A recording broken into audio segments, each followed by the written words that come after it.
I'm White Michigan Bitch. And I'm Black Kentucky Slut. Guys, and We doing spooky roundups. Spectacular. When it's cold out still. We wanted to do more spookies, but I don't want to edit them before Halloween. Do you want to have to edit any more before Halloween? We both still have one to go. Oh, yeah, that's right. I couldn't do it because I was doing this. Yeah. Fucking tell me about it. 6 movies, 5 days. Mm-hmm. It's so scary. Wild men. Oh, fuck. Do we have the Same one? thing. Twins. Bought these this morning. Yeah, bottoms up. Shit. Yeah, what the fuck? It's just vodka. So, I'm Jules. I'm we already Jay. did that. Did we? You did. Yeah, we did that. I remember I'm White Michigan Bitch. That's right. That's what why. my son was calling me that tonight when he was real bad. Yeah. I'm not from Michigan. I am a bitch, though. No, why would he get that impression? No, he just smashes words together. He probably heard somebody at school say that. I don't Sounds even know if he knows Michigan's like a state. Yeah. Maybe there's a kid at school named Michigan. No. And she's a white bitch. Yeah, it could be. That's a good name for a girl. It is. Michigan? So the first movie we are going to be discussing, because this is going in chronological order, is In the Mouth of Madness. One of my favorites. I was pumped Uh-oh. because I was like, you know what? If nothing else, I'll get a banging John Carpenter score. And he don't do no score in this. I was wondering, that shitty music that opens up the movie, I was like, oh, is this him? It might be, but it's got awful. Crunchy, grungy guitars? Yeah. It was fucking whack. I was like, oh no. I've loved this movie for a long time. I was always hoping this guy would watch it because he likes his Carpenters. Mm-hmm. He has not. But then, Mm-hmm. today. Watched it. And overall... Are you doing the thing where you tease me? Yeah. Okay. So, trivs. I'm going to go with the trivs Okay, first. God bless. Just some general triv. Nothing too crazy here, right? Rutger Hauer was considered for the role of Sutter Kane. That would, yeah. It could have worked. Uh-huh. Tom Berenger, James Woods, Michael Keaton, Gabriel Byrne, and Ray Liotta were considered for the role of John Trent. Oh, okay. This is 1994. Yeah. Sam Neill's very interesting to watch in this. That lunatic with the axe, that was Kane's agent? Yeah, well, you'd think a guy that outsells Stephen King could find better representation. He's very young in this, too. Yeah. He's a bit of a... Did you notice Yeah. the boy on the bike? I know about the boy on the bike. What you know about the Which boy on one the do you bike? think is Hayden Christensen, the boy on the bike? The second one. Yeah, he's The second actual boy on the bike. But when I was watching the boy on the bike, well, he's a boy initially. Yeah, yeah. And I was like, oh, that does look like Hayden Christensen. But then at the end, I was like, I decided to look it up. Yeah, that was super Hayden Christensen. You want a paper?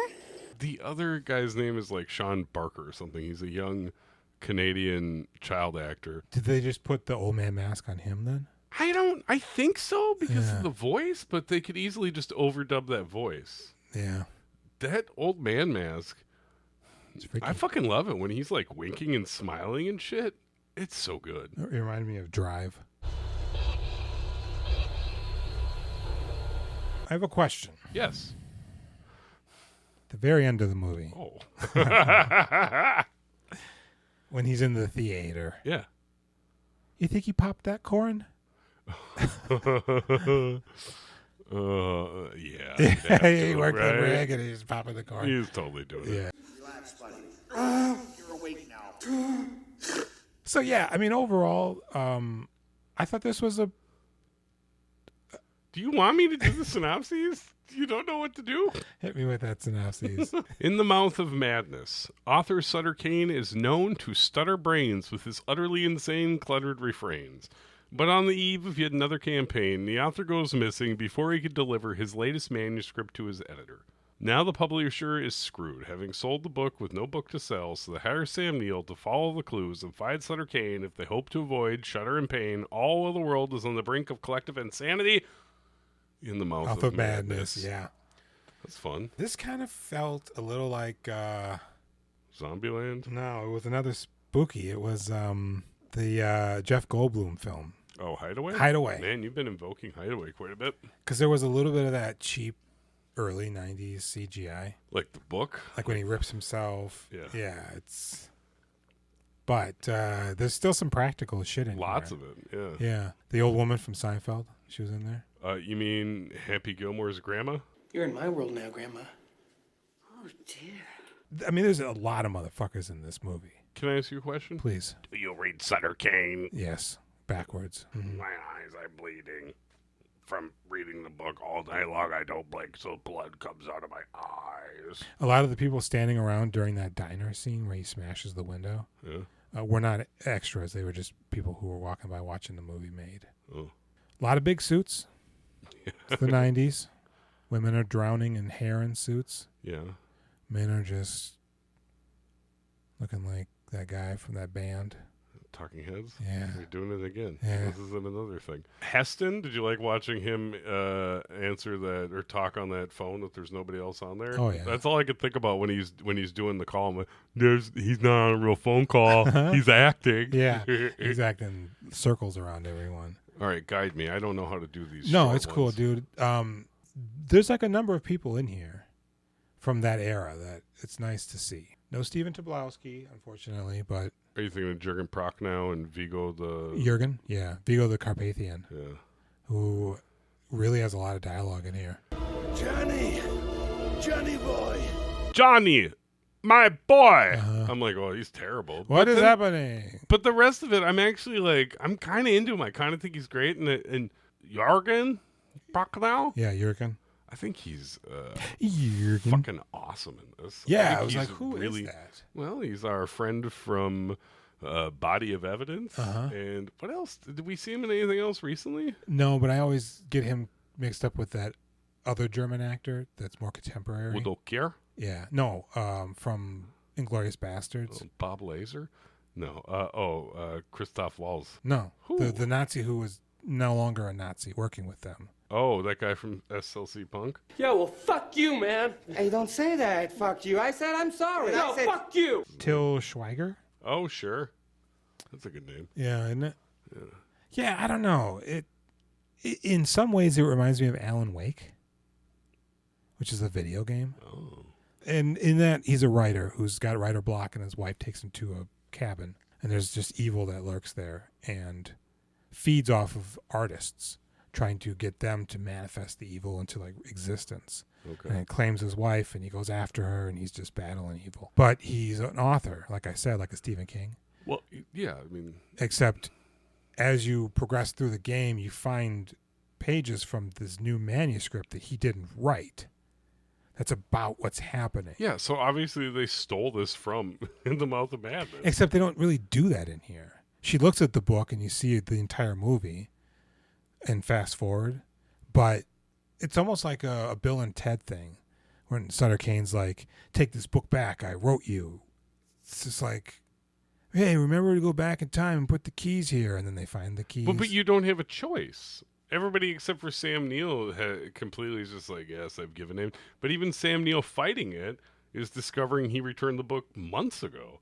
Like, he's a character in his book. He Yeah. has no agency. Eventually, yes, the things that come to fruition are elements of the book, but you don't understand that that's happening throughout the meat of the movie. Okay.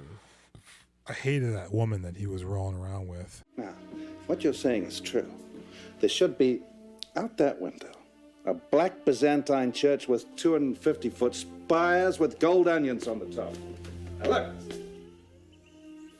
You see? Reality. You didn't read closely enough. The view is from the east. Hey, did you see the covered wooden bridge from Beetlejuice? Is that what that is? Yeah. Okay. I'm damn sure. Yeah, I believe you. Yeah, I don't know, dude. It's okay. It's okay. It's nice to see that guy from the Wolf Company of Wolves. Oh, what is this? David Lerner? He was originally going to be Freddy Krueger, Oh, really? but he passed up the role because he had to do something else. Okay. So they got Robert Englund.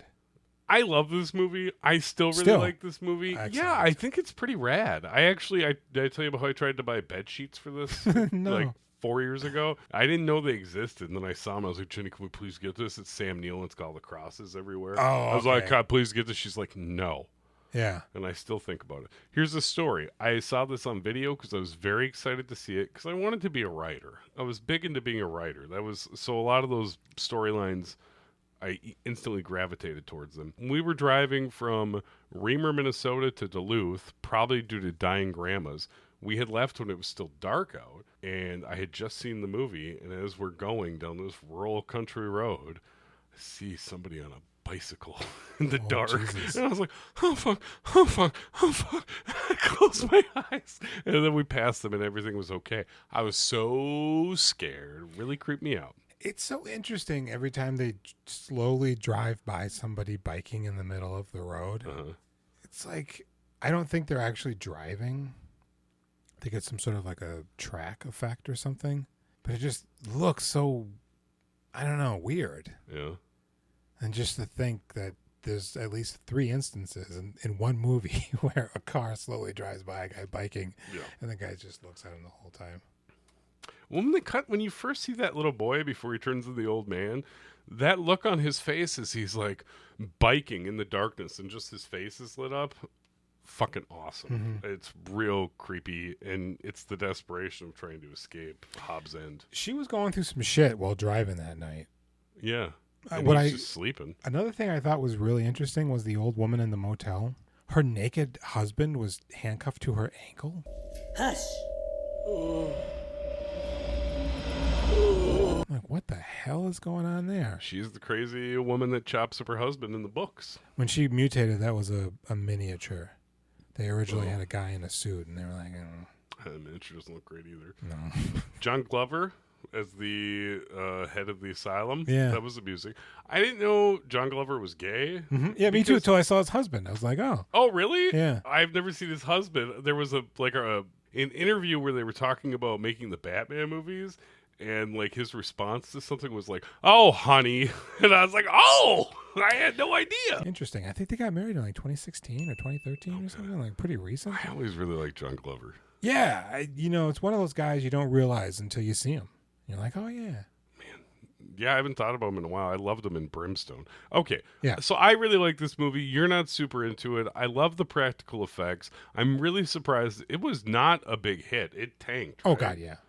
That's fucked, man. I think this is a genuinely pretty good movie that only has a couple of little stupid moments. And with the Stephen King fever, too, I would think people would key into it. It's weird. I feel like everybody was just like, after Village of the Damned, probably, and Memoirs of the Invisible Man, they're just like, fuck John Carpenter. Yeah, And that sucks. it does suck. I think Prince of Darkness is still my numero uno. I've got a message for you, and you're not going to like it. It's a fine picture. It's striking. I just like older movies just because of the practicality. Yeah. Sets are real, for God's sakes. They're driving in most instances, slime and blood and shit. It's all fucking real. He was a bit of an idiot. He kept being like, who's this Sutter Kane? It's like, dude, you were just looking at the posters for his book covers in their lobby. Literally a stand behind you has his fucking name on it. And his name's very Stupid, standouty. yeah. You're not like, oh. What would you give this movie? As a movie. On a movometer, I'm gonna give it a 7. I like it. I think it's a good movie. I'm not gonna go any higher than that because it's not like amazing, but I genuinely care for this movie. 96 minutes. There's some cool stuff. I'll give it a 6, I think. On a spookometer. I mean, I would. What about when he was dreaming and he woke up? And then he woke up. Remember that? Yeah. Or when the painting turned? Oh, shit. I don't know. I mean, when I was little, I probably would have given it a higher ranking. I always thought this movie was cool more than scary. I would give it like a. I guess I'd give it like a 1. Yeah. I don't know. That's fine. I'll give it a 1, too. I think it's tough whenever you have something that within the movie is supposed to be like the scariest shit or whatever, and it's just... All right. The next film on our spooktacular... It's The Wailing, which is not rated. Really? From 2016. It's 2 hours and 36 minutes. That's the one thing I will say about most Korean films. They're long. You know? They really take their time. But I actually liked this movie. I thought it got a little confusing in the final half or the back end. But the director, actually, I looked up while doing my notes, directed The Yellow Sea, which I really, really liked. And the movie I always talk about, The Chaser, from 2008. Where, I don't think you do talk about that all the time. Yeah. You maybe You seen mentioned it? it one time? No. Does it have the guy from this and that? No, I don't think so. Isn't the guy doing the chasing like a thicker guy? Yeah, but I don't think it's this guy. I looked at that guy, and he wasn't in that. It's like a cop trying to get to a prostitute who's a witness, and the pimp trying to get to her to kill her. There is an interesting name in this movie. The priest character? This movie, I mean, it's Korean, South Korean.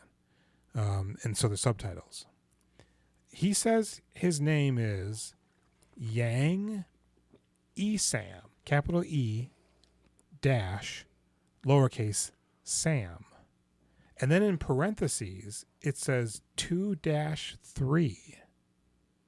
I'm like, what the fuck does that mean? Because the guy even goes, that's your name? So I'm like, is he speaking in like binary? I don't know if you noticed this. The woman in white, she collects upper body belongings from villagers. Okay. Remember that? Yeah. To protect them. The Japanese man collects lower belongings, like shoes, to curse on them. She's real cute. She is great. Super I mean, she gets a little bit, she ages, it feels, a little bit as the movie eventually brings her back. Yeah. But yeah, when she's throwing them rocks. 이리 가.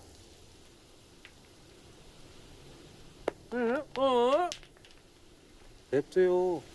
아침부터 저리 써. 미친년 저거 씨.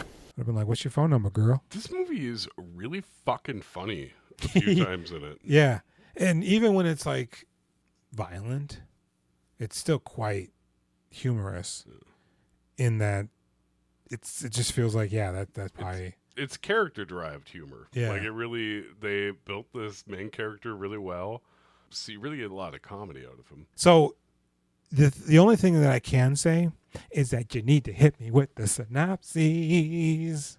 The Wailing. When people start mysteriously dying in a small Korean town, people immediately begin to point fingers at a newly arrived Japanese man who they believe to be a ghost. Haunted by crippling dreams, a small-town useless cop must spring into action if he hopes to save his possessed daughter, the latest and most daughterly victim to the spirits of foul in the mouth of madness. Beware the Wailing. Yeah. Yes. Yeah. Yes. At first I was like, oh, maybe this isn't like a spooky. Maybe I just picked a fucking drama. I mean, what does it start with? It Well- starts with like does it start with the guy in the woods, right? Yeah. And he picks up the deer. Yep. And then he falls. Yeah. He gets all fucked up.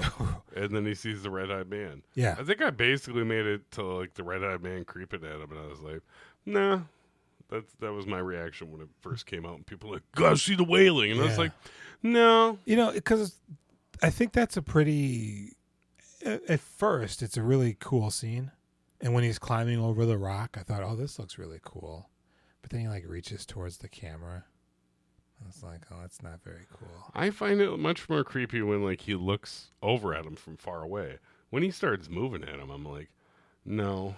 I wish he would have, like, when he looked back and he was gone, I wish he would have just been gone. Oh, that'd be better. Right? Because now the story is what would you call that? Like a jump scare story. He grabs him. Yeah. And we come back to the guy telling him the story. Uh-huh. But then we later find out that guy really did tell him that story. So you're like, well, what happens then when he goes to grab you? Do you faint? I don't know. You know, they don't touch on that. He like ends up not being one of the cursed people too. So like, True. what? True. Now, yeah, this is a very long movie, but I found it always interesting, kind of gripping, Yeah. Once the mayhem starts to pop off, man, there's everybody. I think everybody in here is really good at acting, but that little girl. Yeah. First off, she's just the cutest little kid ever. Sure. When she's got her treats and he caught her banging.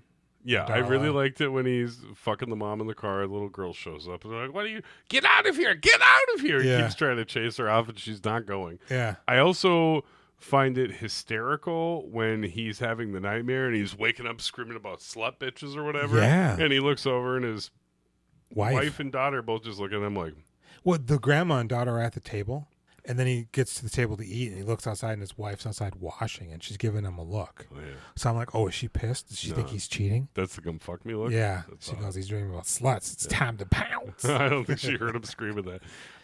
But yes, the little girl is adorable. Yeah. Like and then later. when she's a monster, it's scary. When she is crying and telling her dad it's her, like that's a really powerful scene. Yeah, when she wakes up because he's looking at her rash, she goes, "What are you doing in your daughter's room at night, lifting up her skirt or Yeah. whatever?" I'm like, oh my god. I think you gotta give him. I think you have to give him a little bit of an idea of what the story's about, right? Yeah, so I mean, it's my fault. I did this. no, it's fine. The general, I thought it was kind of interesting that there was so much racism. To the Jap. Yeah. It's a small town, and we get the impression that people are dying, but we do literally see a situation. Is the house that burned down, is that the first? I think the burn down one is the second one. The first one Yeah, I the think might first be a one- stabbing. Right, because that guy's all pussed up, Yes. sitting on the stoop, and they're He's the one like, with like the blank eyes. yeah, who later breaks his own neck. Yeah. Like, oh, is this zombies? Oh, okay, here we go. But they're murdering. I'm like, oh, it's the crazies. All right, here we go. And the cop's like real lazy, and eventually, you see this rash. That's how you know they got it. And then eventually, his daughter's acting kind of crazy, and she's got it. They get filled up with demons. They're possessed. Yeah, some sort of a possession. And they become family annihilators. They wipe out everybody that's part of their clan right there in the building. And then the police just keep stumbling across these horrible, vicious murders. Their house is very interesting, wasn't it? It's a collection of like house? 3 little houses. Oh, yeah, because at one point he comes out of one area and walks To to go the to the- yard to come into the main area where they are. Yeah, they go to the bedroom or whatever. And I'm thinking, wow, that's really interesting. Like, you have 3 different houses in this small little enclosed. Would it be awesome to live there for like a month in one of these I villages? think so. Assuming people don't hate us. I think so. I wonder how long you'd have to get used to, because, I mean, they're just closing, like, wooden doors with, like, screens and shit. Yeah. Like, it must not get, like, super cold, or maybe it does. No, I mean, I'm It curious snows about there, that I because think. it seems like it's kind of an open, it's like Eat, Pray, Love, where she's in like that not protected home Yeah. where the wind's going through. And they have, like, a kitchen, so it's not like a cottage or something. And the whole time you're thinking, okay, this Japanese man, he's not a ghost. He's a ghost buster. Really? You didn't get like bad vibes from him? I thought he was a badass. Really? He's like a lurking creep. I'm getting high pitched. He's a lurking creep. No, we only see him lurking through the lens of the stories. But we already saw him creeping on that guy in the beginning, and we always see him in the background of No, shots. the only when thing he's- we really see is he approaches the house at the fire. He's the monster. He's in the crowd. Right, but Yeah, he's the he's guy the- that creeps at him in the very first story. Yeah, That's like the but you opening of the can- movie. So the thing is, They could be their interpretation. what's interesting about this movie, I think, is that you don't know how much of it is taking place initially because all of a sudden he wakes up from dreams. Mm-hmm. The story progresses into these sort of nightmarish incidents that trigger him to wake up. My burp exploded. Yeah. So you're like, how much of this is a dream? And not only that, but is he actually dreaming what we're seeing leading up to him waking up? Because he talks about sluts and shit. And you're like, he wouldn't dream about sluts. So the guy, the Japanese man does end up being, they make you think he's a ghost. That woman's running around. She vanishes for most of the movie, but then she comes back after he hires the shaman to do his dance on the girl who's dying because of the shaman. But the shaman's like, I tried to cast a spell on the wrong ghost. It's the woman. Because she fucking makes him puke blood and milk.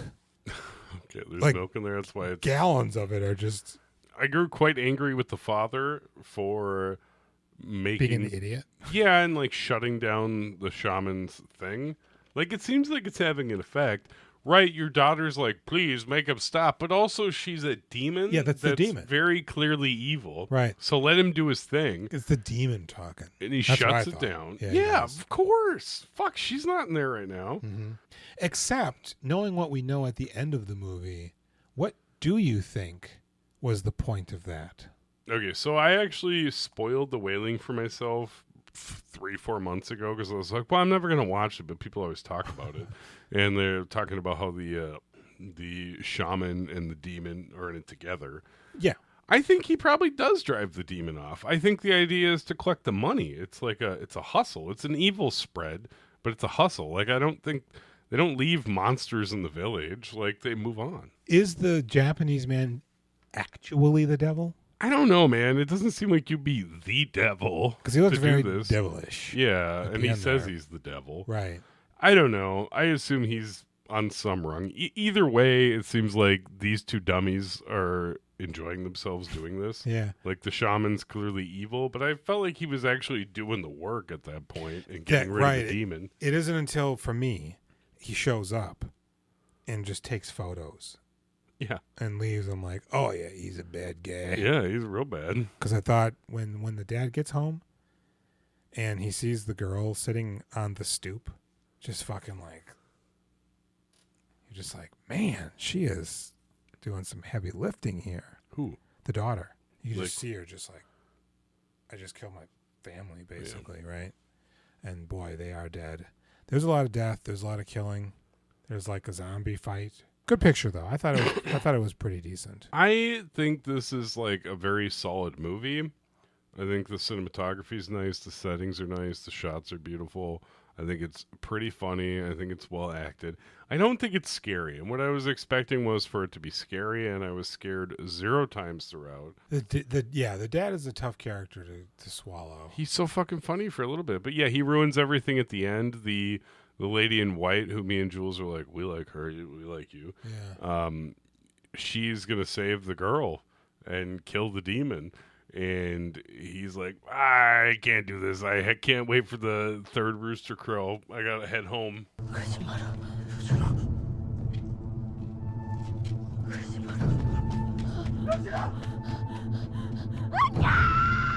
But his family would have been dead by then anyway. Yeah, it's not I'm like thinking she like, waited. what would have happened? Would she have like rewound time or some shit? No, I think that the demon would have exploded out of his daughter and been fine. But- She would have been okay, but the family would have been dead. So. But when he enters the house, that bouquet that's draped across the threshold. Travels. Right. So you're thinking, okay, that must have been the trap.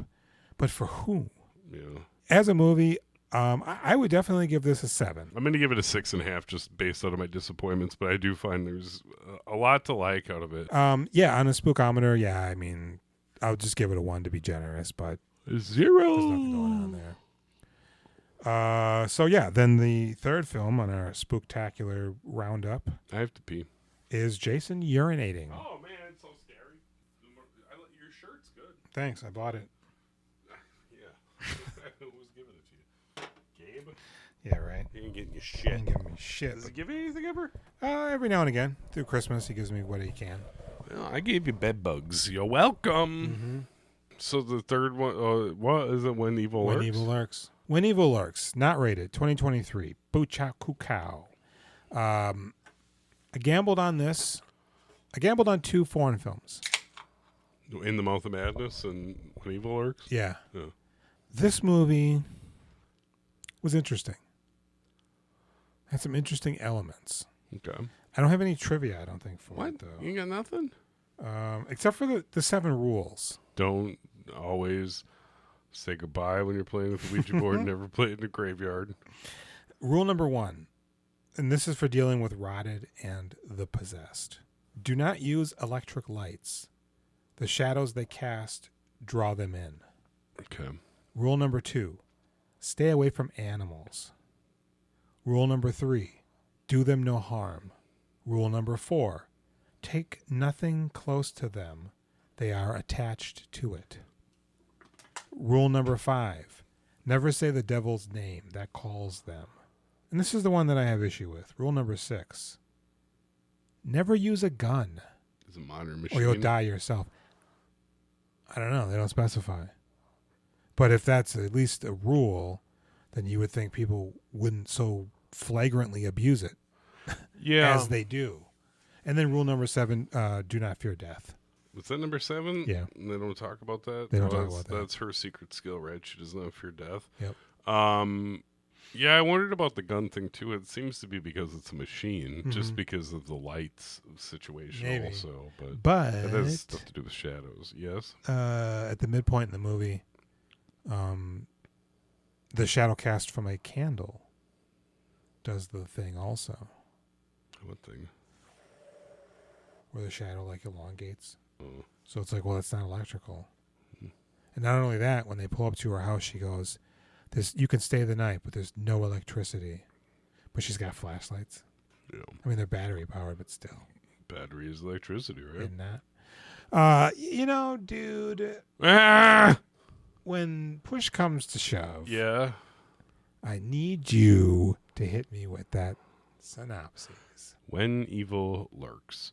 After stumbling upon a corpse that has been ripped half, two brothers discover a bloated, possessed, obese guy hidden away at a nearby neighbor's house. Realizing the corpse was dispatched while still alive to deal with this demonic lard ass, the brothers, along with a local hothead, band together to move the corpse away from the village in the hopes of sparing their community the evil that follows. Things go predictably wrong, and violence ensues, thus proving inaction is perhaps just as much of a viable solution when evil lurks. Is there a human? Oh, it's you, Jenny. Okay. Yeah. I guess I didn't really know what to expect. I actually didn't expect as much vivid child murder. Yeah. I didn't really expect that. That was shocking. When you're seeing that dog, you're just like, I know what's going to happen, but that can't be, right? And it goes right up on her. Yeah. Boy. And then later, ooh.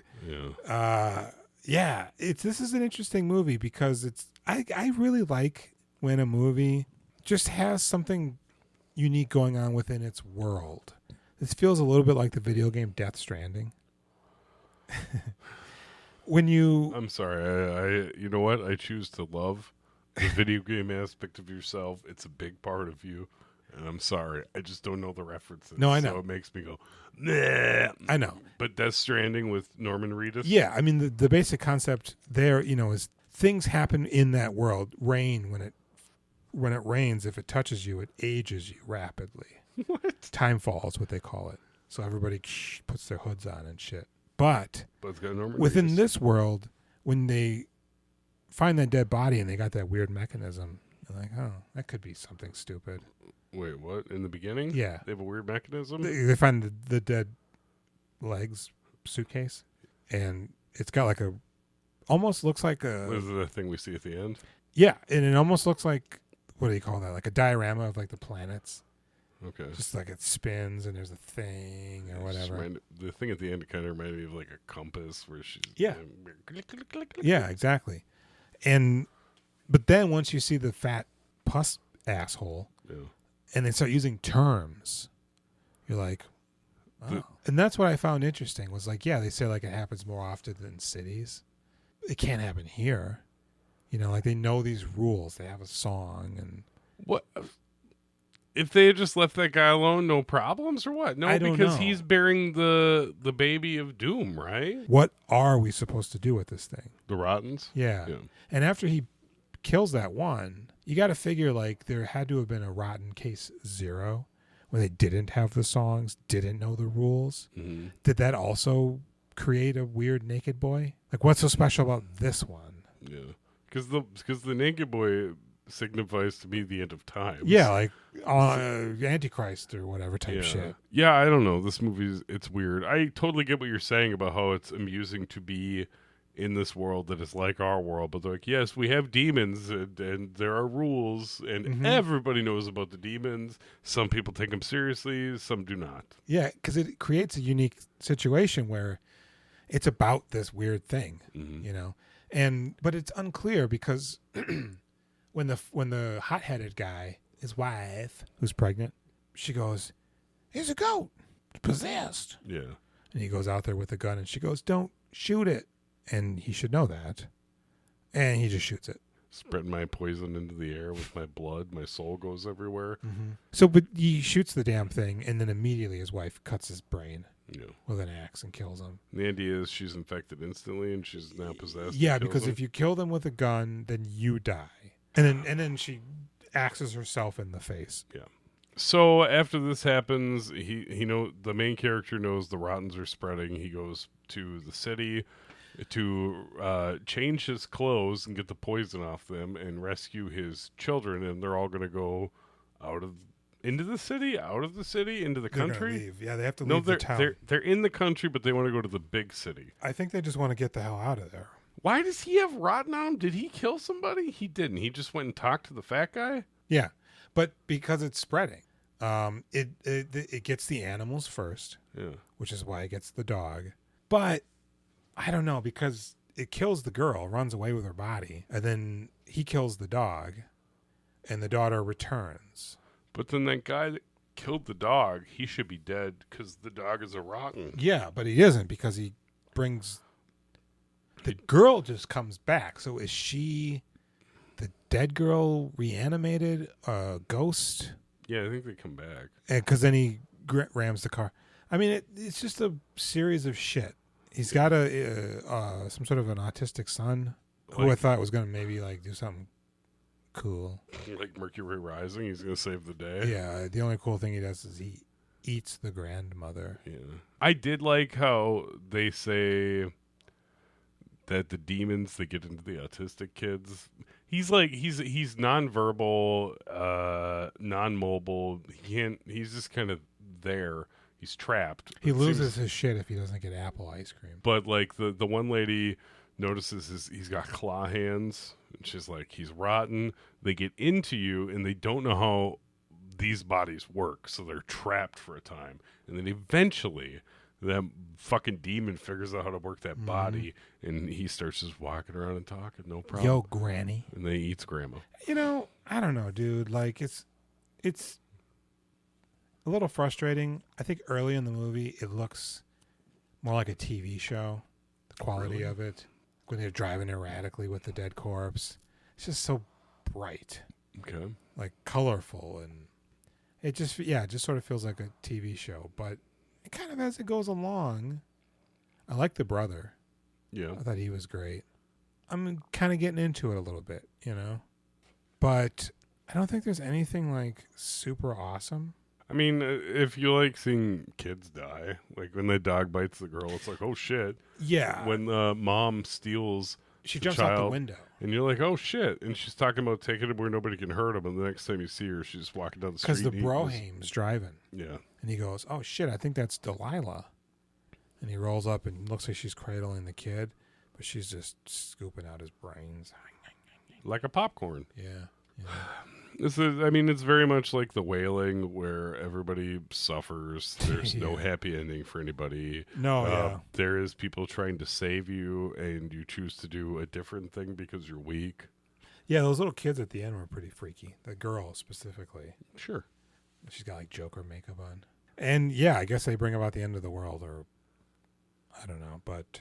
And he's marked by the demon baby. Mm-hmm. Nobody kills him. It's They real mark Cain him. and Abel type shit. Yeah, they can't get it off. Can't get it up. Yeah, I don't know, dude. I was on the fence with this one. I kind of didn't like it, and then I was like kind of into it, and I was kind of like, you know, as a movie, I think I'm just gonna give it like a 5.5. Well, I'll give it like a 6. I'm not riveted by it. I like the performances. It's gory. The dad also in here again is kind of a bitch. Does dumb shit, brash shit. Yeah. That's kind of like, come on, man. I mean, he wants to do the right thing, but he's a little bit of an idiot, and he can't stick to his convictions. Like at the end when the kid goes, go get the axe. And the woman's like, no, don't go get the axe. It's a trick. Why would I'm you going to do go that? get the axe. Yeah, you fucking idiot. You shithead. Yeah. Why are you? And then they just beat her brains in. Yeah, They they drag show her hitting her away. with the hammer. Yeah, on the spookometer to give you spooky feelings and all. I mean, I would give it like a 1. I was unnerved when the mom was suddenly there. Now, did she track them because what's his name? The autistic son? Yeah. I think it should have been, but they kept calling him Jair. They were using the J sound. Was he the beacon? Because he's also a rotten? Because there's no reason she could have found them there because this is an unknown person. Yeah, I don't know, man. It almost feels like It Follows, where it's just like, yeah, they just know where you are. So Okay. that's What was your spookometer? Oh yeah, you know what? I'll give it a 1. So the next movie is the first Jason pick. Hi, It's called Dead Male. I'm Jason. I bought this shirt. I'm hollow waisted right now. There's really not much going on with this for any information, any trivia, any facts. This movie This movie reminded me of The Signal.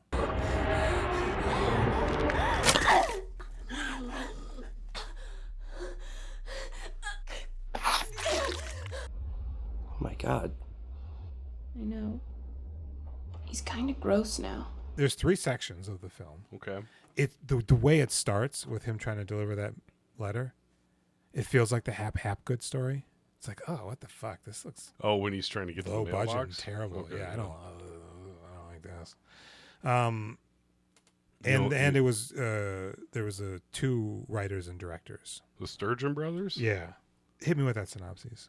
Dead mail.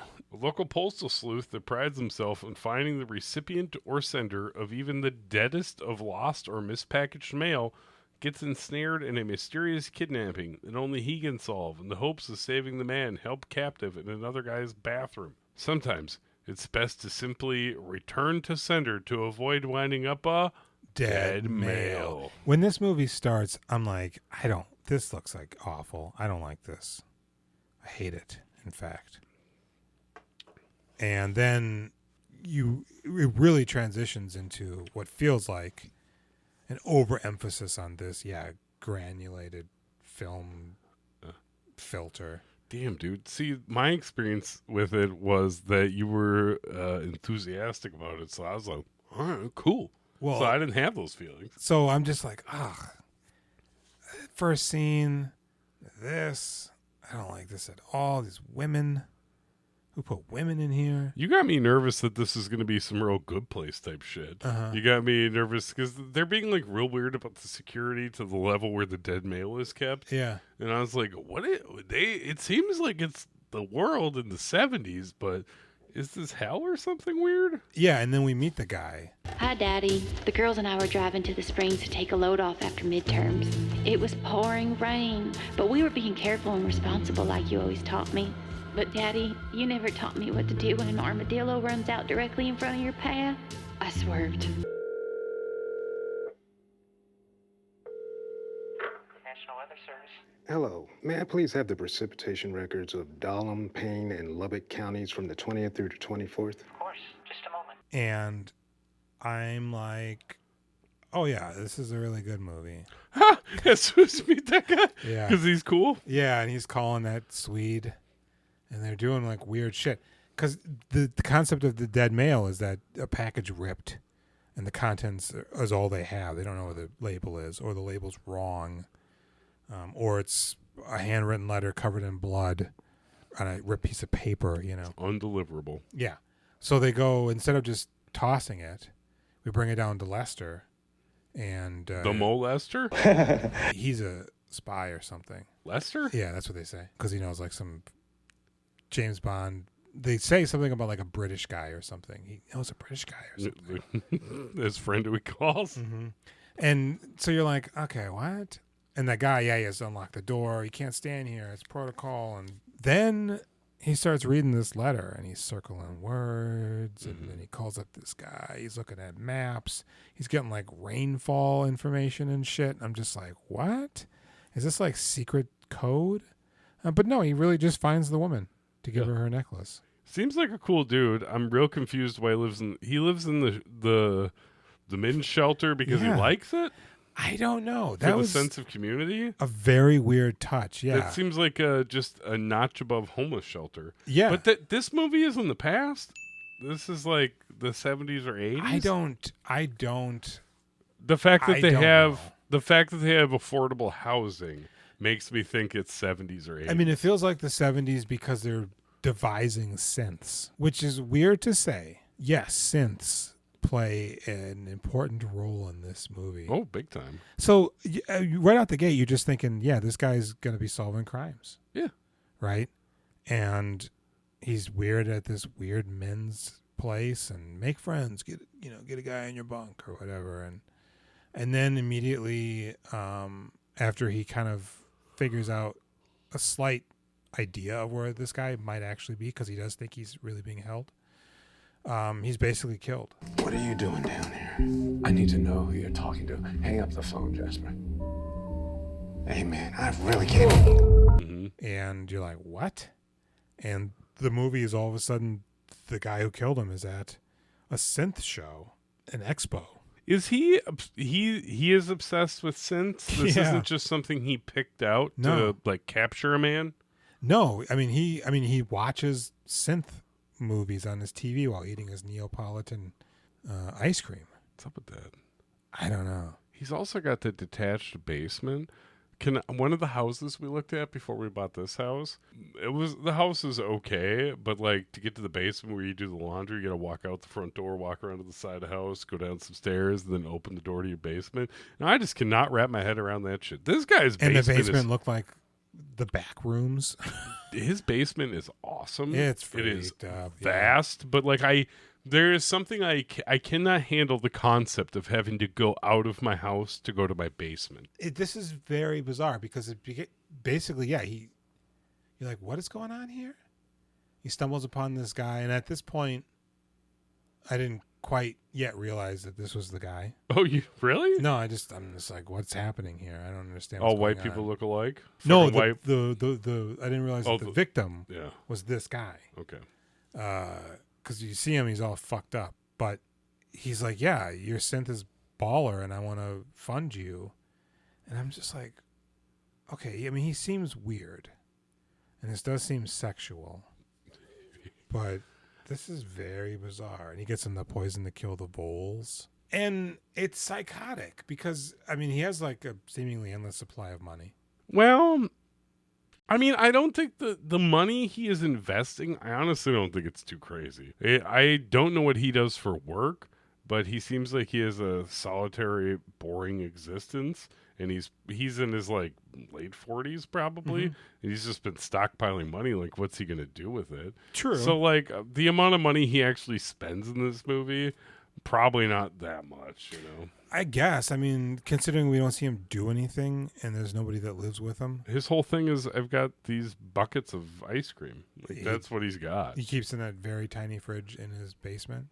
I really liked when, basically he's trying to make this guy make this synth. Doesn't seem like to actually sell it, just to have him make it so he can listen to it. Yeah. But then when the guy's like, you know what, I'm actually going to go work for this Japanese company, get my foot in the door, and I'll have access to all their shit. And he really actually does seem like that's his intention. He isn't really using this as a stepping stone. I don't know. Because he finds that tape later, and it seems like the guy talks fondly. He names the patch. What's that guy's name first? With that guy's name. But like when you get down to it, there's like no middle ground. Like it seems like the victim is selling their project down the river and will no longer be able to work on it. Sure, maybe eventually someday you might come back to it, and it sounds like the company will own their property once he Anything dives he into makes going forward, yeah. Okay. But everything up to that point is his. But this other guy, the bad guy, like he just wants him to be in this basement. It's not to like sell and make money. No, you he know? just wants to hear him. Like he goes, "Oh, hey, I just called to let you know I got this sound working. Could you put the phone down? Yeah. So I can listen." I just want to hear you work. I just And want you to can see the jack guy. off This while I feels hear like the an beeps. Ari Aster movie. Yeah, you don't want to do that. These unprocessed sine waves can be pretty grating. I can't imagine what they sound like over the phone. Oh, no, I don't mind at all. I promise not to make a peep.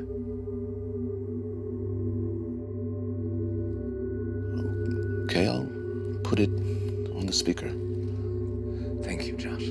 It's weird. This is the bulk of the movie too. Yeah, I'm into it too. I'm not like I'm way into it. I'm not accusing you of not being into it. I'm letting you know that I'm into it. Yeah, I'm way into it. Yeah, fucking. You know, he gives the guy one last chance.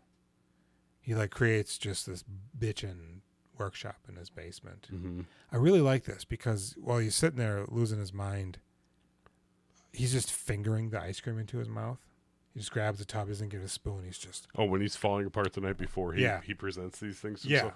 But I really love this sequence where you're looking at him pretty tight as he's just crying into his ice cream, and then you see his face like realize something, and then it cuts to a shot from his perspective of the basement, and I think the music's picking up, and you're just like, oh yeah, I know what's going on here, but it goes even further because he makes like a window right next to his bed. Isn't that wild? And he can speak to him. Are you interested in how some of these movies overlap quite a bit with themes? Yeah.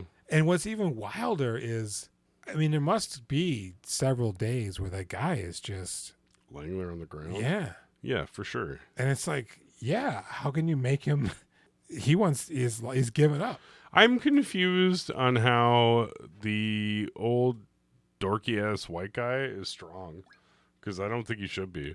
I think maybe if he gets the drop on you, like the guy at the beginning, the one who we think is going to be the main character, I understand you get the drop on him, you hit him in the face. But this fucking dork he's got trapped, I feel like he could kill him. He keeps looking at photos. I tried to drink out of it, I didn't open it. And one of them is him, young, high school or college, on a track team. And it zeroes in on him, but there's like a black guy just right in front of him. And so I'm like, were they on the track team together? This is that guy? No. And he never really tries to get anything from him. He just now needs to try to keep him.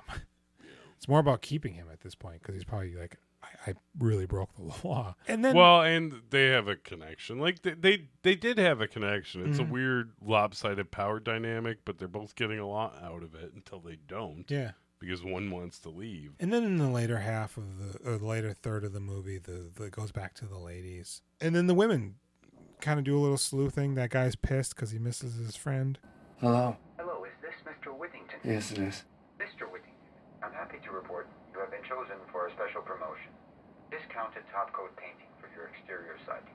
According to our records, your current base coat is white, correct? I'm not interested.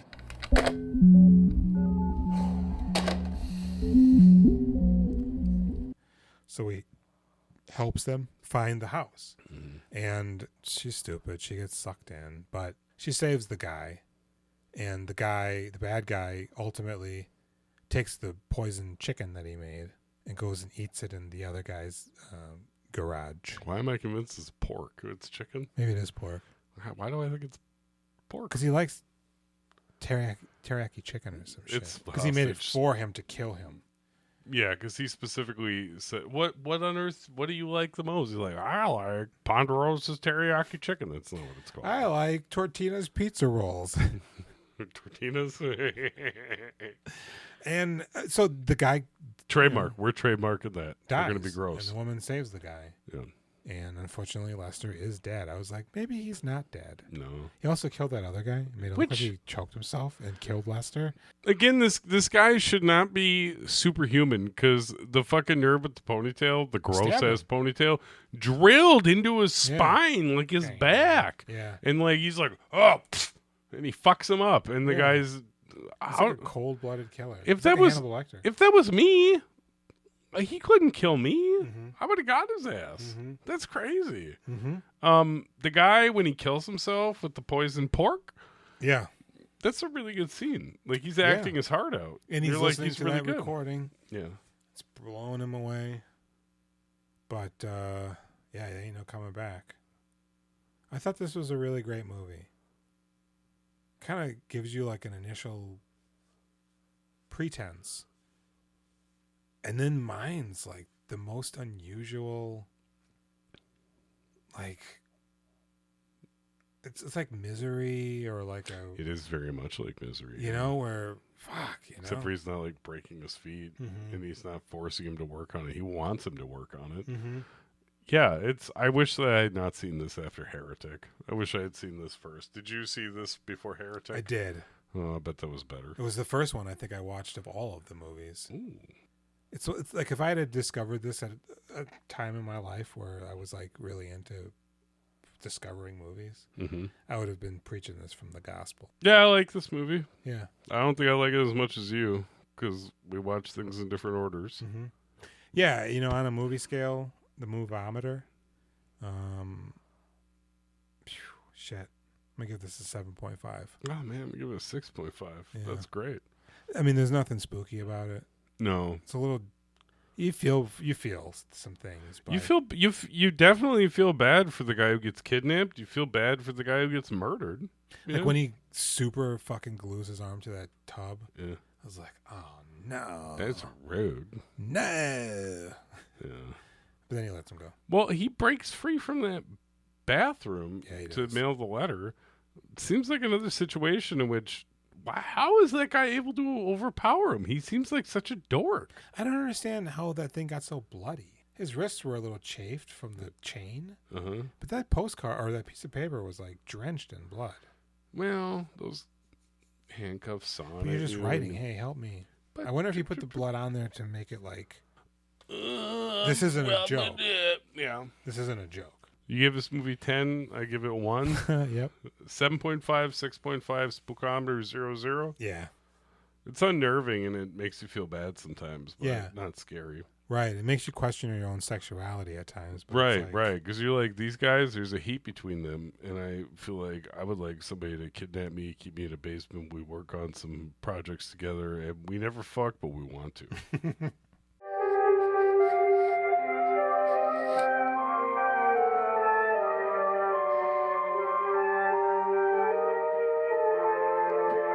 Now we move on to Heretic, yeah. Ah, yes, the Hugh Grant movie. Human Jackman. How long is this so far? We are at... It's late. 97 minutes? Oh, wow. This might actually stop at some point, so keep an eye on that. A lot of that's you peeing, though. Oh, yeah, the one time? For a very short period of time? So this film, I'd heard of it. It's like, yeah, it looks okay. I'm not a Hugh Grantman movie fan, but the writer-directors, there's two guys that did this. Oh, shit, I didn't look into this at all. They saw an interview with Hugh Grantman, and he was saying didn't want to be like typecast and pigeonholed. He's kind of slowed down a little bit because he was just being like that guy. What guy? I don't know. Smug prick? I feel like after the rom-coms of the late 90s, early 2000s, he really just was doing whatever. Charming smug prick. And so they wrote this for him. And he did a lot of ad-libbing, bebopping throughout the movie. The line where he said blueberry disease instead of Lou Gehrig's disease. Oh, yeah. The writer, that actually happened to him. He just heard somebody say that, and he goes, blueberry disease? Yeah. In real life. It's really funny, yeah. When Hugh Grant mispronounces something, and the other Mormon girl pipes in and says it's actually heresy or whatever. He goes, heresy or heresy or some shit. That was an ad-lib, and she ad-libbed that response to him. He was doing shit just to keep them on their toes. Mm-hmm. I thought there's a line that really portends dread. Like, there's a lot of dread portending going on. But he just throws it out there as he's making his way to check on his wife. My grandma used to make the best pie. Okay, well, you and my wife are going to get on very well. Oh, one thing, the walls and ceilings have metal in them. I hope that's okay. You don't mind? And they don't even hear it. That like absolutely stood out to me, and I was like, "Wait, what? Yes. What does that mean?" Yes. And then I like how they wait about a half hour for you to find out what that means. Yeah, and he tells you. I did tell you. Yeah. And I know what's happening. I saw like the trailer in the theater, and the house is like a maze or whatever, but I don't really know what's going on. But the only way I could find out what's going on, you hit me with that synopsis. Is the house even a maze? Like, I know they show it in the diorama. No, it's just a connected spider web. Oh my god, I'm probably gonna fall sideways and get all fucked up. Like that movie. Heretic. When two Mormon recruiters are invited into the home of a seemingly nicer old man to discuss scripture, things go south fast. Once it turns out he is more knowledgeable than initially assumed. Faced with the stark realization that know-it-alls espousing on the gospel is actually really fucking annoying, the Mormon recruiters' faiths are put to the test. Now they must think smart and rely on the Lord, Joseph, whatever, if they want to escape the nightmare games of a lunatic. Heretic! I had a moment where I was watching this where I was like, wait, is it heretic?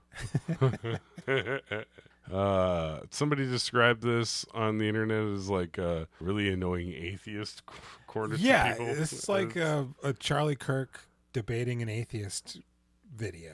I was texting Lindsay about this a little bit. I was like, ooh, actually, I wonder if she did see this, and I want to ask her if she saw this, because she's religious, and this is like scathing. This is fucking rough. I lived with a guy. He was my best friend at that time before that relationship sullied, and I found my better best friend. It's not Gabe? It's me? Okay. Who's your best friend before me? Andrew, back in Madison. Oh, fuck. I didn't know you. But he was like this. He would read about religion and, this is like that and this is like that and booby dooby dooby. I don't think we need to go that deep, man. Once you realize it's like a trick to make you do things and like not fight back. That's the weird thing is that he's basically like, I found the one true religion, and he's playing all these... Hugh? Not Andrew. No. Okay. And he's playing all these like mind games. Come on in. Great. Do you like pie? Yeah. My wife has pie in the oven. When she turns the candle and then they show you it. Look at you acting out. And I was like, oh, I like that. I thought, okay, right off the bat, this movie, I know people complained about the last third of the movie, which I totally get. I thought there was actual monsters in this movie, and I thought in the basement was like an eldritch horror. Like, we're back to Mouth of Madness. The one true God is these monsters. Yeah, especially when that woman comes out. She's all creaking. And what the fuck? Deacon. That definitely seemed like for a split second, I was like, is that him? Is he like super fucking with them? And he's gonna be like, just a gay. Is this Indiana Jones and the Last Crusade? We got King Arthur. Yeah. So I'm just like, is this gonna be a really talky movie? It is extremely talky, and that's the best part of the movie. But god damn, Hugh Grant's good in this movie. He's so good. Okay, so they go the missionaries. The women are good too. They show up at his house. They're trying to do their fucking suck you into their religion. And they set it up so you're like, oh, that's the one who's gonna kick his ass. And the other one might even die. Is her name? I don't know what her name is. I want to say it's Sophie Turner, but that's not true. That's pretty damn close. I like her. She's great in Companion. I saw her in Yellow Jackets originally. She's also in that fucking Boba Fett movie with a robot arm. Boba Fett TV show. But I like her. I enjoy she's her. one of the street kids? She's one of the gang. Yeah. Both those actresses were Mormons growing up. Oh, really? They're not anymore. Okay. But they had a lot of experience to draw upon. They're cute. They are cute. I like them. And fucking Topher Grace. When we first see him, I'm like, oh, that must be Hugh Grant when he was young. Oh. In his seminary days. Because of his weird hair. But then once he shows up at the house, I'm like, man, that guy looks weird. Why does he have fake gray hair? Is he trying to be Osgood Perkins? And then he starts talking. Oh, shit. And then I was like, oh, it's Topher. That's dope. Oh, sorry. I was at the back. No, I'm sorry to bother you. I'm just in the neighborhood looking for two young ladies from my church. Oh. Is everything all right? Let me ask you this. Yeah. Do you think that Hugh Grant just played this similar sort of ruse on all of those people in his basement. Absolutely. I like and how they you were looked all back like, to the I movie. want to be your slave. Yeah.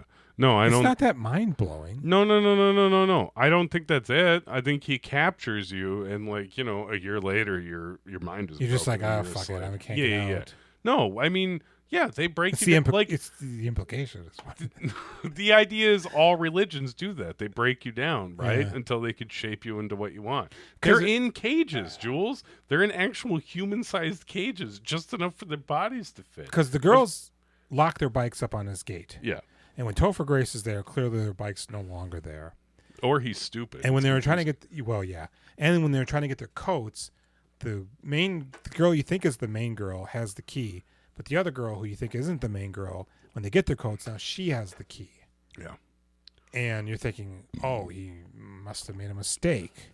But then later, after she goes through this whole gauntlet and gets to the final door, it's got the bike lock on it. Mm-hmm. And she has the key. And you're just like, what? I feel like Joe Rogan. I'm like, what?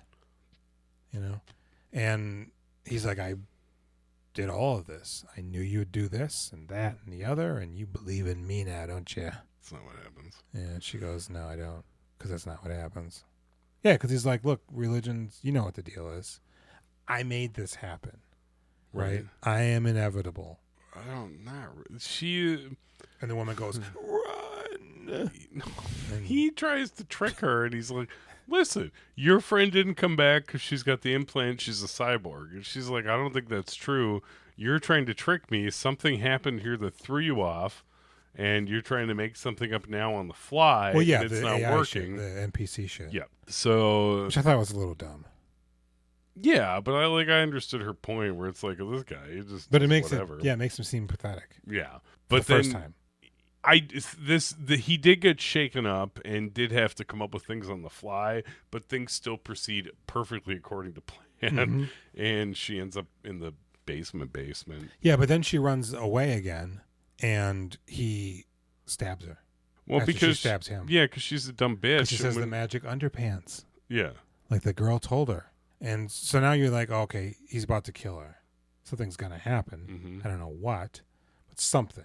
And then sure enough, that board that we saw very earlier goes into his head. It's stupid. And kills him? It's the other girl. Yeah. She had her throat slit earlier and died. But apparently she wasn't. And it was a miracle. I don't like this. And the look on the other girl's face. My friend is back. Just kidding. She's dead. She's dead now, yeah. I don't like this. As we always talk about, you get your chance to get the drop on somebody. You stab him once and leave. Now, he should be dead. I don't know that you can function after having it stuck like here, right? Yeah. To go up and in. Yeah. I don't think you function after that. But what she should have done was taken it out and stuck it in some more, get him in the eyeballs, But instead, she's just like, I'm going to go. I don't know what to do. I'm coming back. And he stabs her. I fucking hate it. She does get out. I don't remember specifically if they show how. They show her weird lock looking mechanism. at the window. Oh, she pushes the window. Yeah, she looks at the house and goes, oh, that's a window, and then finds the window. It seems like it's perfecly But she reasonable dies, to right? believe she died in the basement and didn't actually get out. They both this died. Is the signal kind of ending. I was thinking about that today. How you're like, yeah, the lady's brain is mush for life, and I was like, no, I thought they'd be together. I think she easily could have just died in the basement, and all those ladies are going to die in their cages. Oh, yeah. Remember when he snips the finger off? Yeah. She warned her it wasn't real? But he was cutting her nails before that. That was nice. Yeah. It was freaky deaky, though, that he killed one of them, and then another one just throws her body in a pit and takes her place. You don't know how long they've been in there. No. I mean, he's old. I think he could have easily been doing this for 30 years. Some of these people might have been locked in those. Considering the house, yeah, the effort it would take to build this, and like the church area and shit, like the underground stuff. Yeah, I mean, he's been at this for a minute. This movie, you know what? This movie had like a $10 million budget. That seems insane. Right? But it's like one location. You build some sets. You're good to Yeah. go. You got a handful of actors. You don't have to pay them a ton. True. And then it made like a decent amount. Yeah, Hugh 60, Grant's probably 70. the biggest name. I really liked the first hour of this movie. Yeah, People yeah. are right. The last third. Once they start to unravel what's going on, and it's just kind of a Wizard of Oz kind of a thing. He's great. He's great. Yeah, he's really psychotic, but like not in a threatening way. No, I was trying to describe this to Jenny, where I'm like, it's not quite charm, but he's sort of charming. But then he gives you moments of like, well, I should not be here. This is bad. Yeah. But then he keeps talking, and you're like, oh, I like hearing this guy talk. Like there's real dread. Yeah. I mean, those girls go through it, but you don't ever actually get the sense that he plans to harm them. You don't know what his game is. I think this is actually the scariest of all the movies, because I was concerned about them and creeped out. Yeah. Especially when he cuts what I thought was the main girl's throat. Yeah. I was like, oh. I was really surprised. Yeah, this is some shit. He doesn't seem like he should be quick like that. No. Yeah. As a movie, what would you give this? I mean, I give that first 2/3 of it like an 8. And I give the last third a 6.5. I'll give it a 6.5. Yeah, I'll give it a 6.5 because at the end of the day, I probably will only remember the first portion of it, the Hugh Grantness of it. Huge Grant? Yeah. Were you ready to hear about our Heavenly Father's plan for you? So that leads us to the sixth, the final movie of the night, The Gauntlet. Yeah, that's the name of the movie? Yeah. Damn. I watched the wrong one. Oh, shit. Was it Turns good? out, yeah. It was all right. The Monkey. Yeah. 2025. Oz Perkins. Yep. Osgood Perkins. Reviews for this movie, people are like, man, fuck this movie. I didn't realize that Osgood Perkins was Anthony Perkins' kid. Really? No, I didn't realize how old he was either. Apparently they changed the monkey. Originally, he plays cymbals. Yeah, why don't they do that? Apparently because Disney put that iteration of the monkey in Toy Story, one of the Toy Stories. And now effectively have a copyright on that monkey. So they've changed it to a drum. You had a look of concern. I thought you were going to kill me. I have to pee again. Go for it. And originally the script was like super serious. Yeah, that's what I heard. And Osgood was like, well, look, I mean, it's a toy killing people in very gruesome, zany ways. We're going to need to kind of go a little gonzo with this thing in order for this to work. I'm not familiar with the Stephen King adjacent original short story. I mean, I assume it's like 3 or 4 pages long. Yeah, it's in some sort of a weird anthology. What? He's got lots of anthologies. What do you mean by weird? Like, whatever it's called. I don't know what it's called. I mean, he's got like Nightmares and Dreamscapes and Skeleton Crew. Skeleton Crew. That's what this is from. Skeleton Crew's a great. In fact, something in here is called Skeleton Crew. There's so many Stephen King nods in this movie. Yeah. The issue is, I can't really talk more about this movie. Until I hit you with synopses? Yeah, and you're nascent.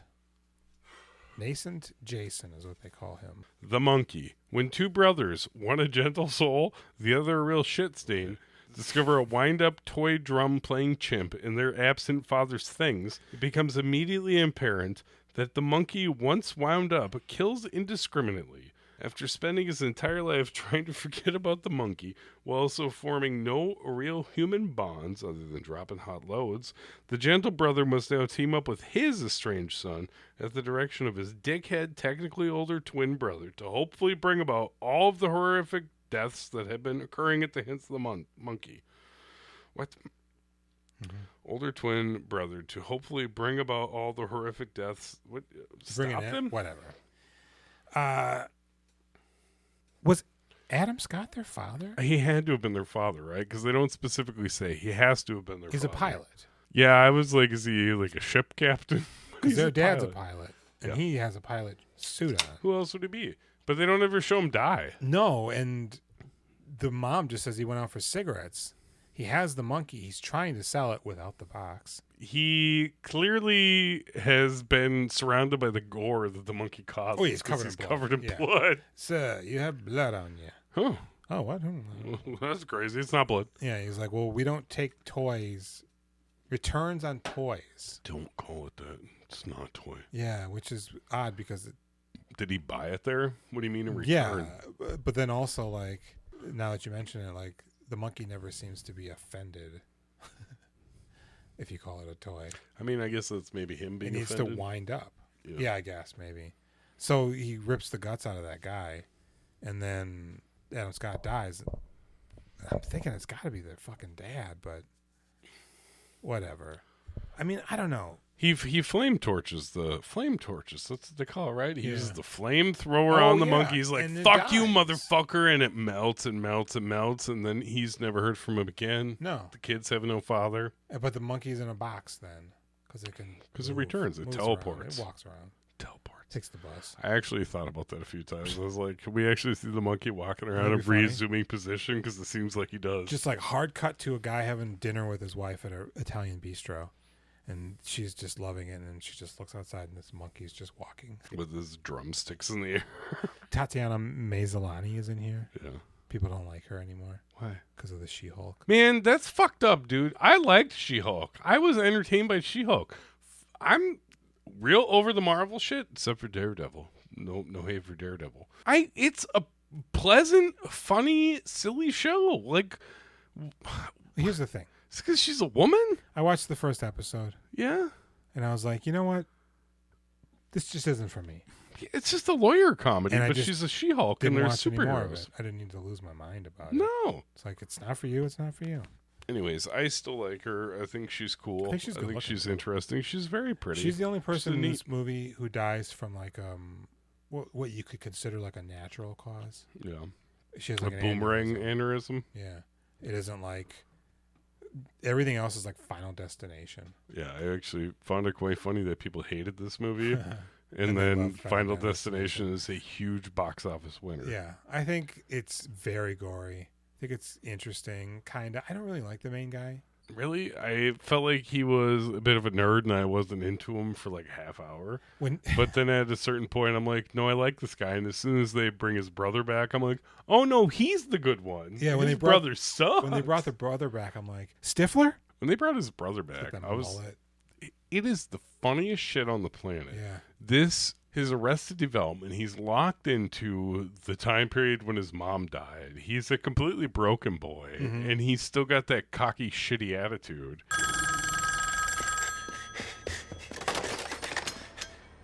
Yes. It's me. You have it, don't you?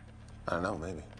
Come on, Bill, Mrs. Monkey. I know you are, but what am I? Stop turning the key. Its arms aren't fucking long enough or articulate enough to reach back there itself, so somebody has to.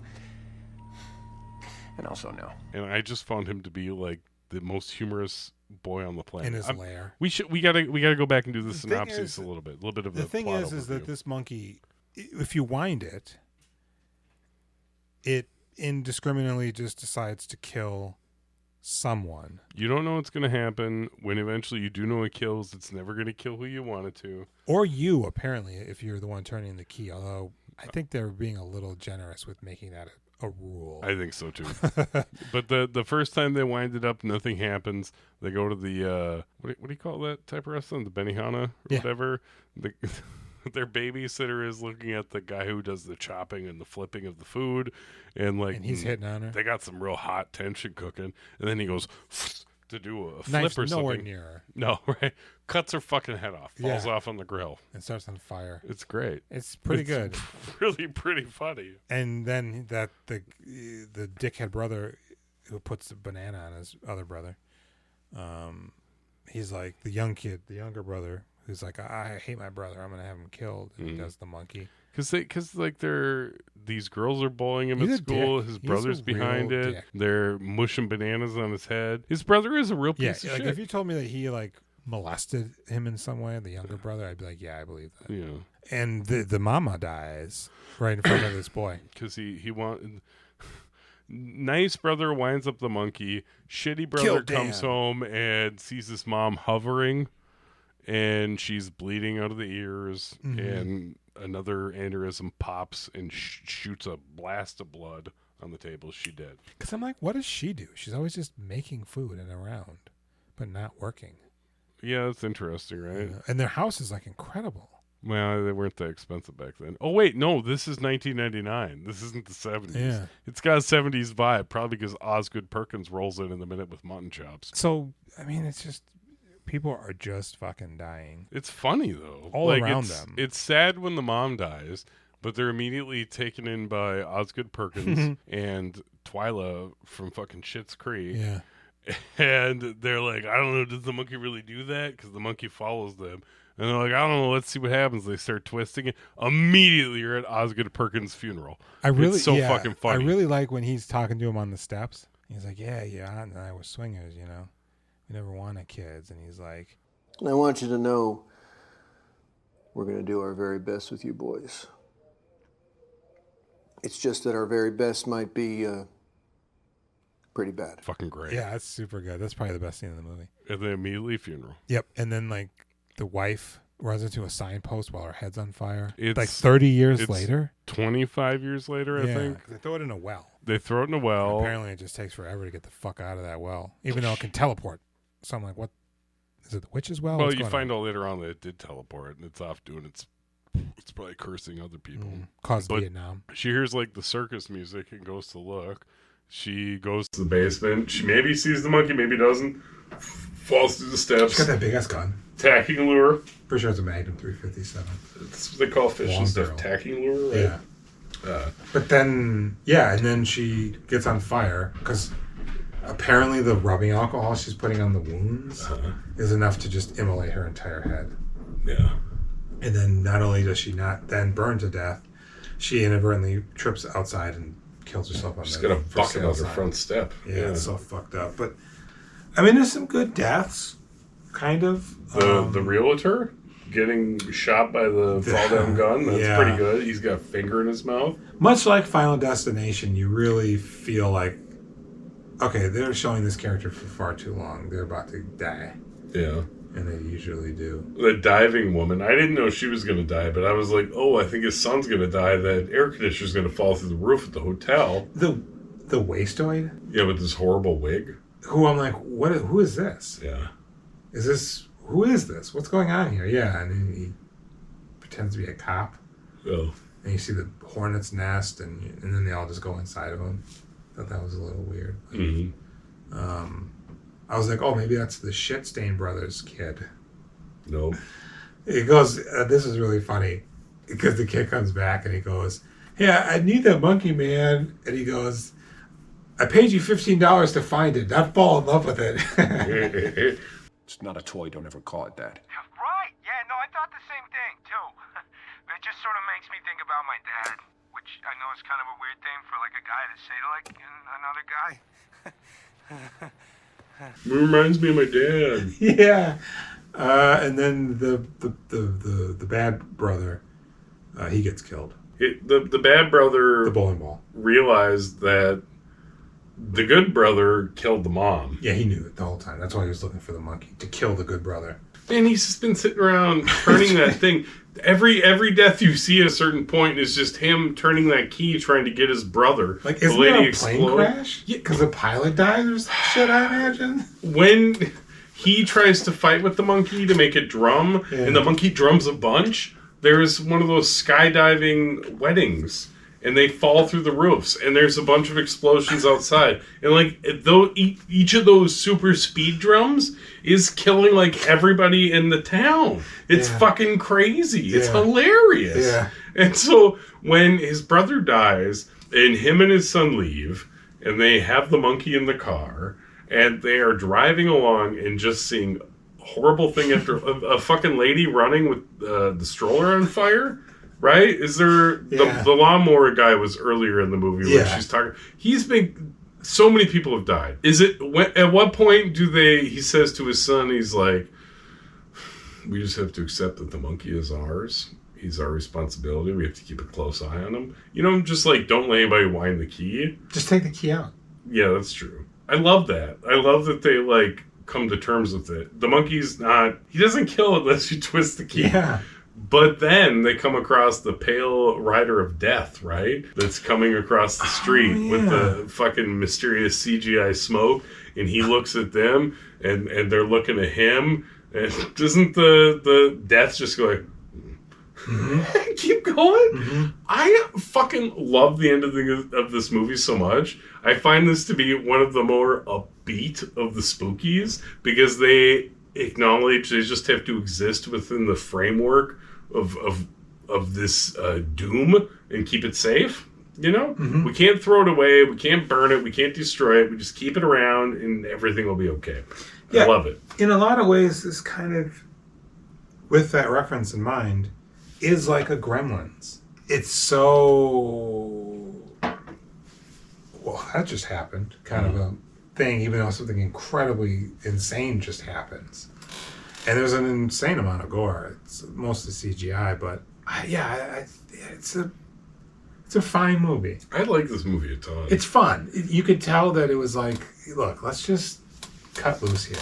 You know? I liked this movie a bit when I went to bed after watching it. I woke up loving it. Like, images and thoughts about it just popped right up the next day, and I was like, this movie's pretty great. Yeah, it's very good. It's pretty good. It's not scary. No. There is moments of dread because you're like, oh shit, that monkey's going. Something's going to happen. Who's going to get it?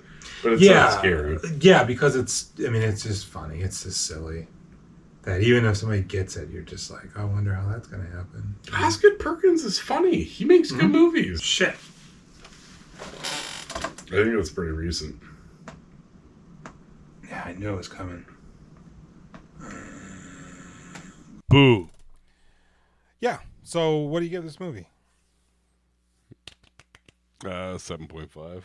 Cool. I'll give it a 6.5. Okay. On the spookometer, 10. Word. No. A 0. A 1. I would give it a 1 because I was like, When that monkey starts drumming, I'm like, oh, fuck, who going to get it? I knew poor Tatiana Maslany was going to get it. Yeah, who else? Yeah. So that's it. We did it. We made it. Spookometer Tacular is done for this year. We got the link tree, linktr.ee/wedoingfilmographies. The Gmail, wedoingfilmographies@gmail.com. The hotline, 763-634-1897. 911. Call us, text us, voicemail us. Review this on a podcast audio thing, and you can leave a suggestion for a movie we watch. Couple that with a 5-star banger. Like this video right now. Subscribe to the fucking channel. Leave a comment on this video. If you're Joel, how are you? Did you come and watch Jade with us, or did you not? Yeah. Are you jaded? And we'll see you next week with the 16th Pit Miss of this year's 30 Days of Pit. We're doing that again? No. I just made a declaration. Bad boy. But we're going to do a Benjamin Button. We're going to watch the last 30 in reverse. Wouldn't that be nice? Wouldn't it? Because I'd probably start with the Mexican or some shit. So, yeah, hey, thanks. I really am liking them spooks. Yeah. Okay. At times. Please don't ever say that phrase to me again. There you go. Hopefully you did. Yeah. Well, it's a good thing the show's over. Yeah. Happy non-Halloween.